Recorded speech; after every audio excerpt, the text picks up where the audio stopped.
For more on this story, we're joined by Trita Parsi, co-founder and executive vice president of the Quincy Institute, an American think tank specialising in US foreign policy.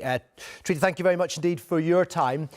Donald Trump has given mixed messaging in the lead up to these talks.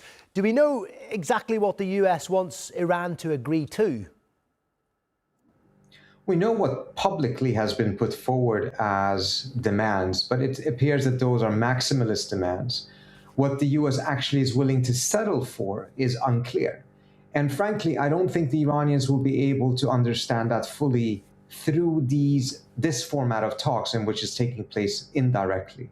I think for the Iranians to really be able to figure that out and move towards much more constructive negotiations, it requires at least a preliminary conversation between someone from the Iranian side and Donald Trump himself, something that the Iranians so far have refused to agree to.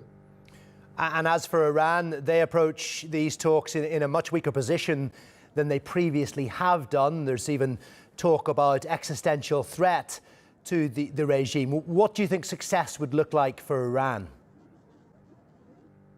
It is true that the Iranians are in a weaker position compared to before. However, it seems to me that the US side is overestimating Iran's weakness, and as a result is pursuing a line that is far more aggressive and maximalist than what actually can be pursued successfully.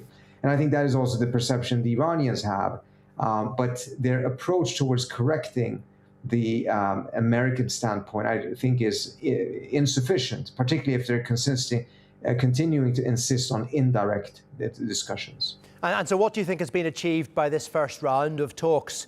It's been described as potentially talks about further talks. So are both sides essentially trying to buy some time?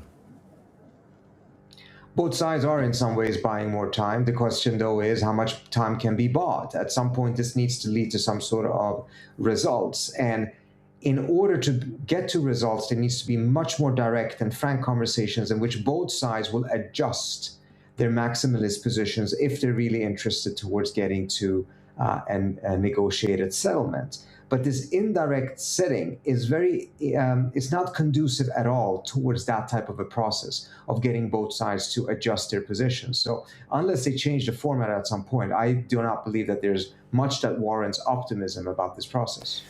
And we know exactly what threats the United States pose as it's moved a significant military presence into the region. What cards does Iran hold right now? Clearly, it has tentacles in many parts of the region through its proxies. Yes, but I think the real cards that the Iranians have is that through their missiles, they can inflict significant damage on neighboring states, on American bases, perhaps on some of the American ships in the Persian Gulf and in the Indian Ocean. And I think their calculation is that if it goes towards a war, then they have, despite the fact that they will take larger hits than the US will, nevertheless, if they can last long enough, it will be sufficient to destroy Trump's presidency because of skyrocketing energy prices, anger within Trump's own base that he's getting the United States involved in yet another inconclusive war in the Middle East. So their calculation there essentially is not that they're militarily in any way, shape, or form are superior to the United States, but they can inflict so much damage on the US that the US will be forced to back off. Trita, it's very interesting to get your thoughts. Thanks for joining us on TRT World. Trita Parsi there, co-founder of the Quincy Institute. Thank you. Thanks.